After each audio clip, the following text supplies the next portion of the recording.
सभी को प्रणाम।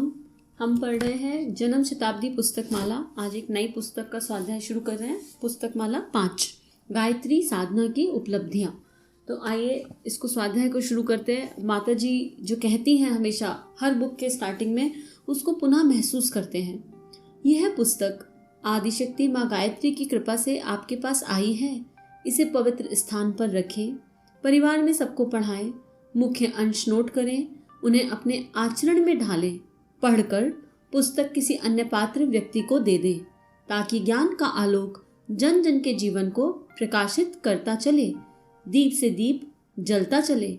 आप भी कुछ पुस्तकें समाज में बांटें। तो आइए इसी भाव से जो माँ कह रही हैं, इस भाव को अपने जीवन में एग्जीक्यूट करने के लिए प्रार्थना करते हैं परमपिता से। हे परम पूज्य, जो भी आप कह रहे हैं माँ, जो भी आप कह रहे हैं, हम उसे अपने जीवन में उतार सकें, ये आशीर्वाद दीजिए इस स्वाध्याय को करते हुए। तो अब आपके पास ये ऑडियो कृपा से आया है। अगर आपको लगता है कि आपकी लाइफ को कंट्रीब्यूट कर रहा है, हालांकि परम पूज्य का लिखा हुआ एक एक शब्द हमारे जीवन में कंट्रीब्यूट करता है, लेकिन फिर भी हमारे चित्त की धारणा के अनुसार अगर आपको लगता है इसने कंट्रीब्यूट किया तो इसको आगे ज़रूर शेयर कीजिएगा। गुरुदेव लिखते हैं, गायत्री साधना की उपलब्धियाँ। गायत्री मंत्र हमारे साथ साथ ओम भूर्भुवः स्वः तत्सवितुर्वरेण्यं भर्गो देवस्य धीमहि धियो यो नः प्रचोदयात्। देवियों, भाइयों, गायत्री मंत्र की महिमा के बारे में, इस मंत्र से क्या लाभ हो सकता है इसके बारे में अथर्ववेद की एक बहुत अच्छी साक्षी आती है। अथर्ववेद के गवाह से अच्छा कोई और गवाह चाहिए क्या? नहीं बेटे, इससे अच्छा गवाह नहीं मिल सकता। इसमें यह बताया गया है कि 7 लाभ जो इसके भीतर हैं, इन 7 लाभों में से 5 भौतिक हैं और 2 आध्यात्मिक। 7 लाभ हैं गायत्री मंत्र के। गायत्री के 7 विद्यार्थी हैं। 7 विद्यार्थियों को 7 ऋषि भी कहा गया है। इन लाभों में 5 सांसारिक हैं और 2 आध्यात्मिक। दोनों को मिला देने से 7 लाभ बन जाते हैं और मनुष्य के जीवन की प्रगति की समस्त आवश्यकताएं पूरी हो जाती हैं। कौन कौन सी आवश्यकताएं? आप में से अधिकांश लोगों को वह मंत्र शायद याद होगा। यदि नहीं याद हो तो आप फिर से समझ सकते हैं और इसे याद कर सकते हैं। यह मंत्र है, स्तुता मया वरदा वेद माता प्रचोदयन्ताम पावमानी द्विजानाम आयुः प्राणम प्रजाम पशुम कीर्तिम द्रविणम ब्रह्मवर्चसम मह्यम दत्त्वा व्रजत ब्रह्मलोकम। गायत्री के 5 मुख बताए गए हैं। 5 भौतिक लाभ क्या हैं? क्या क्या है वो भौतिक लाभ? भौतिक लाभों के बारे में बताया गया है। आयु, आदमी का दीर्घ जीवन। आदमी गायत्री उपासना से दीर्घजीवी बन सकते हैं। तो क्या साहब यह ठीक है? क्या यह कोई दवा है? क्या यह कोई कायाकल्प है लंबी जिंदगी का? इसमें जादू है या कोई दवा है? केवल एक ही जादू की जरूरत है और जिसके शिक्षण का नाम है संयम। तो इसको यहाँ तक जो गुरुदेव हमें बता रहे हैं, सबसे पहले तो गुरुदेव ने लॉजिकल माइंड्स को शांत कर दिया है कि भैया प्रूफ चाहिए तो जाओ अथर्ववेद पढ़ लो, उसमें सब लिखा है। और उसको शॉर्ट में इस प्रवचन के माध्यम से गुरुदेव हम तक पहुंचा रहे हैं। इस मंत्र में 7 चीजों की बात की गई है। 5 भौतिक, 2 आध्यात्मिक। आयु, प्राण, प्रजा, पशु, कीर्ति और द्रविणम और ब्रह्मवर्चसम, ये 7 चीजों की बात की गई है। अब इसको गुरुदेव एक्सप्लेन कर रहे हैं कि सबसे पहले आयु बढ़ जाती है। तो आयु कैसे बढ़ जाती है? कोई मैजिक है क्या? मैजिक है। मैजिक ये है कि हम सब सविता के प्रकाश से बने हुए हैं और गायत्री मंत्र सविता का मंत्र है। जितनी भी चीजें आप इस दुनिया में खा रहे हो, चाहे वो जड़ है या चेतन है, उनका उपभोग कर रहे हो, वो सब एक्चुअली बेसिक एनर्जी क्या है उसके पीछे है, तो सब सविता का ही प्रकटीकरण ना। हम सब खुद उसी ऊर्जा से बने हैं। तो जब गायत्री मंत्र को हम तीनों शरीरों से पूरी भावना के साथ करते हैं तो कहीं ना कहीं हम सविता से जुड़ जाते हैं। और जब हम ओरिजिनल से जुड़ गए और मीडिएटर की जरूरत ही खत्म हो गई तो अपने आप आयु बढ़ेगी ना। आयु का मतलब यहाँ पर 2 तरीके से लगाया जा सकता है। आयु सांसों के आधार पर होती है, एज के आधार पर नहीं। तो जब हम प्राणायाम ध्यान करते हैं गायत्री मंत्र के आधार पर तो हमारी ब्रीथ लंबी हो जाती है। ब्रीथ लंबी हो जाती है तो गिनी हुई सांसें, बोलते हैं ना गिन के सांसें लाए, गिनी हुई सांसें, तो सांसें बढ़ गई तो आयु बढ़ गई ना। और एक ऐसी आयु जो श्रेष्ठ हो, ऐसी आयु का भी क्या करेंगे जो पड़े हैं बेड पर, अपने भी काम नहीं कर सकते, किसी और के भी काम नहीं कर सकते। तो गायत्री मंत्र जब हम करते हैं तो हमारे भीतर के एनर्जी सेंटर एक्टिवेट होकर हमारे अंदर संयम की शक्ति जाग जाती है। संयम हर चीज का, आहार का, विहार का, सोचने का, बोलने का, हर चीज का संयम। चौकीदार बन जाते हैं हम खुद के, और कुछ नहीं। तो गुरुदेव के शब्दों में अगर आपके जीवन में संयम आ जाए तो निश्चित रूप से आप निरोग भी रह सकते हैं और दीर्घजीवी भी हो सकते हैं। दीर्घ जीवन तो हमने बिगाड़ा है। अल्पायु और बीमारियां तो हमने खरीदी हैं। ये खरीदी नहीं, बुलाई गई हैं। मौत को जल्दी हमने बुलाया है, बीमारियों को भी हमने बुलाया है। सृष्टि के किसी जानवर के पास बीमारियां नहीं आती। सब जानवर पैदा तो होते हैं, जवान भी होते हैं, बुढ़े भी होते हैं और समय आता है तो मौत के मुंह में भी चले जाते हैं। पर बीमारियों का जैसा हमला मनुष्य पर होता है वैसा किसी प्राणी के ऊपर नहीं होता। क्या वजह है, आज आपको बता देते हैं। भाई साहब, कोई वजह नहीं, केवल एक ही वजह है। दूसरे प्राणी प्रकृति की प्रेरणा से संयमशील जीवन जीते हैं, मर्यादाओं में रहते हैं, कायदे कानून मानते हैं, प्रकृति की आज्ञाओं का उल्लंघन नहीं करते। और आदमी पग पग पर उल्लंघन करता रहता है और असंयम बरतता है। हकीम लुकमान ये कहते थे, आदमी अपने मरने के लिए कब्र खोदता रहता है। जबान की नोक से जीभ की ओर इशारा उनका असंयम से था, जो हमारे प्रत्येक हिस्से में समाया रहता है। अब सोचने वाली बात है, हमको पता है हम कितना ऑर्गेनाइज्ड और डिसिप्लिन जीवन जी रहे हैं और हम कहाँ कहाँ गलती कर रहे हैं। तीनों शरीरों को जरूरत है। हम केवल फिजिकल बॉडी के स्तर पर मोस्टली जीवन जीते हैं और उसमें भी सही तरीके से नहीं जीते। सबको पता है सुबह उठना चाहिए, हमारा आहार उचित होना चाहिए, कड़ी भूख लगने पर ही खाना चाहिए, खाने टाइम क्या खा रहे हैं इस पर विचार करना चाहिए, बासी नहीं खाना चाहिए। शरीर के स्तर की बात हो रही है केवल अभी, तो वो भी हम ढंग से नहीं कर पा रहे हैं।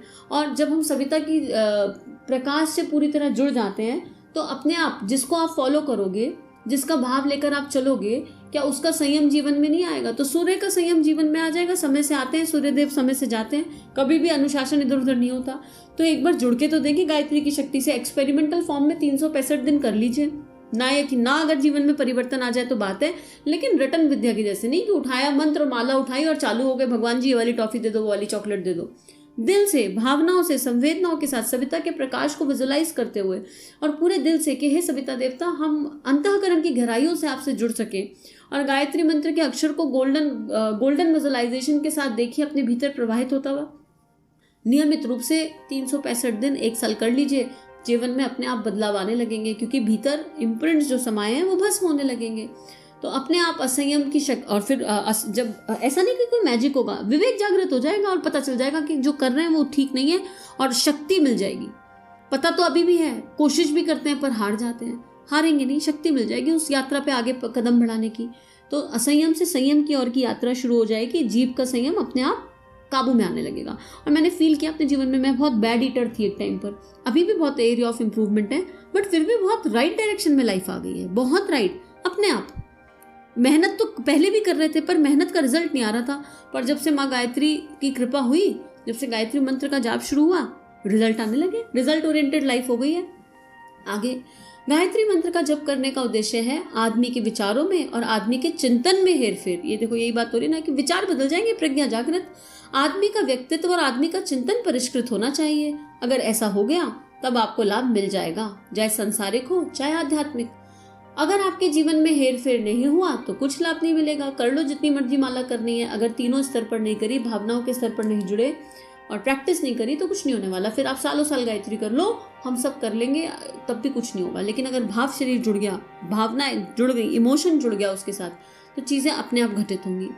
अगर आपके जीवन में गायत्री उपासना से कोई हेरफेर उत्पन्न नहीं हुआ, अगर आपको कोई प्रकाश नहीं मिला, तो आपका जीवन सामान्य मनुष्यों का घिनौना और पिछड़ा हुआ होता।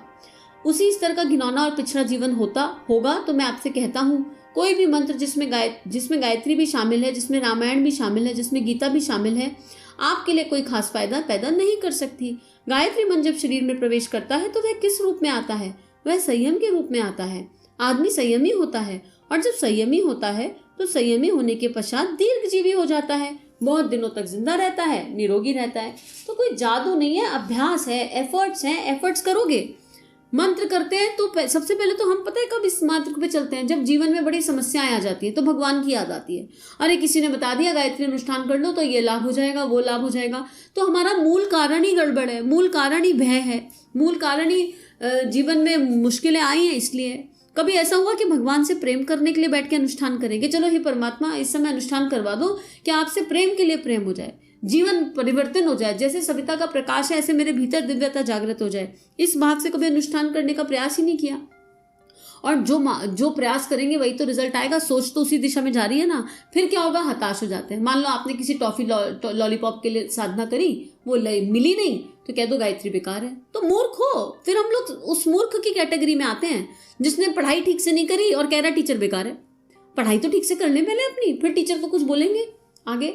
गायत्री का दूसरा जो सबसे बड़ा गुण है, उसके ऊपर गायत्री शब्द ही रखा गया, गय। गायत्री किसे कहते हैं? गय कहते हैं प्राण को। संस्कृत में प्राण को मजबूत बनाने वाली, प्राण को ताकत देने वाली, प्राण का त्राण करने वाली को गायत्री कहते हैं। प्राण किसे कहते हैं? प्राण कहते हैं बेटे हिम्मत को, प्राण कहते हैं जीवट को, प्राण कहते हैं साहस को। दुनिया में जितने भी उन्नतिशील लोग हुए हैं, सब आदमियों के पास और कोई गुण रहा हो या ना रहा हो, विद्या रही हो या ना रही हो, शारीरिक बल रहा हो चाहे नहीं, पर एक जरूरी चीज रही, अच्छे कामों के लिए साहस, बुरे कामों के लिए नहीं। बुरे कामों के लिए तो डाकुओं के पास भी साहस होता है, चोरों के पास भी होता है, उचक्के और बेईमान और बदमाशों के पास भी होता है। उस साहस का हवाला मैं नहीं दे रहा। प्राण उसकी नियत से आता है, प्राण सिर्फ अच्छे कर्म के लिए आता है। जब हम सविता का ध्यान करेंगे, सविता देवता को ध्यान में लेकर सांसों के माध्यम से गायत्री जपेंगे, तो हमारा प्राण कहाँ से रहा है? हम सविता की शक्ति से बने हैं। और इस ब्रह्मांड में अगर सूर्य ना हो तो इस यूनिवर्स, पृथ्वी का एग्जिस्टेंस कहाँ है? पॉसिबल ही नहीं है पृथ्वी का एग्जिस्टेंस।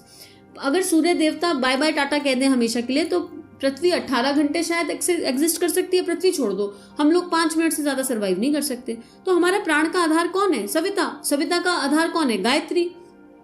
तो जब हम श्रद्धा से, दिल से गायत्री मंत्र करते हैं तो हमारे एनर्जी सेंटर एक्टिवेट हो जाते हैं, हमारी ऊर्जा का प्रवाह ऊपर की ओर होने लगता है। और वो जो प्रवाह ऊपर की ओर होता है वो हमारी प्राण शक्ति को, हमारी जीवनी शक्ति को बढ़ा देता है। और वो बढ़ी हुई जीवनी शक्ति मुझे बाहर की परिस्थितियां कैसी भी हों, भीतर करेज जगा देती है, भीतर का साहस जगा देती है। किसी अच्छे काम को करने के लिए बहुत लोग बहुत बात बोलेंगे, बड़ी हिम्मत चाहिए लोगों को फेस करने के लिए। एक बार ऐसा लगेगा जैसे अकेले पड़ गए, कोई साथ नहीं है, तो ऐसा होगा नहीं। पर यात्रा है, चलो तो सही सास के साथ। जब गांधी जी ने सत्य का साथ दिया तो उनको क्या मुश्किल नहीं आई होगी? जब गुरुदेव ने इतनी छोटी सी उम्र में अनुष्ठान लिया तो उनके घर वालों ने कहा नहीं होगा, अरे इतनी छोटी सी उम्र में तुम कुछ खाओगे नहीं, पियोगे नहीं, इतनी माला जप करोगे? सोचा नहीं होगा, अरे हमारा लड़का पागल हो गया, ये तो बौरा गया। ऐसी बातें आई होंगी ना। तो आने दो। आपने अगर कोई नियम ले लिया, अनुष्ठान ले लिया, साधना ले लिया, आपके अंदर से आवाज आई है, तो उस पथ पर चल निकलो। अच्छा काम करने जा रहे हो, बुरा नहीं। गुस्सा करते हुए सोचते हैं क्या हम? गुस्सा करना कोई अच्छी बात तो नहीं है, पर हम सब गुस्सा करते हैं। तब हम सोचते हैं कि लोग हमारे बारे में क्या सोचेंगे। तो फिर कोई नेक कार्य करते हुए हम क्यों सोच रहे हैं कि लोग हमारे बारे में क्या सोचेंगे? मत सोचो, एक श्रेष्ठ कार्य करने निकले और करते चलो, करते चलो। और जब वो कार्य हो जाएगा तो सब, जब सूर्य चमकेगा तो प्रकाश सब जगह फैल जाएगा। लेकिन इस भाव से मत करना कि हमको चमकना है, फिर नेम एंड फेम वाली फीलिंग आने लगेगी। तो गुरुदेव कह रहे हैं कि प्राण का जागरण हो जाता है, साहस का जागरण हो जाता है, और उससे क्या होगा? सफलता के द्वार हर एक के लिए खुल जाते हैं। लेकिन उसमें प्रवेश करना उन लोगों का काम है जो बहादुर हैं, हिम्मत वाले हैं, लड़ाकू हैं, जिनके अंदर जीवट और साहस है। तो आज के लिए इतना ही स्वाध्याय करते हैं और अपने आप से वादा करते हैं कि इस किताब, इससे पहले भी गुरुदेव ने बताया कि गायत्री ब्राह्मण की कामधेनु है, पूरा समझाया। तो आज हम ये अपने मन में कर लेते हैं कि अगर अभी भी हम जन्म शताब्दी पुस्तक माला किताब 5 पर पहुंच गए हैं, अभी भी अगर हमारे जीवन में साधना का सही स्वरूप नहीं आया है, अभी भी कोरी माला गिन रहे हैं, तो जाग जाएं, जाग जाएं, जाग जाएं। इसी भाव के साथ आज का स्वाध्याय समाप्त। सभी को प्रणाम। हमारे YouTube चैनल को सब्सक्राइब कीजिए और बेल आइकन पर क्लिक कीजिए ताकि आने वाली सभी वीडियो की नोटिफिकेशन आपको मिलती रहे।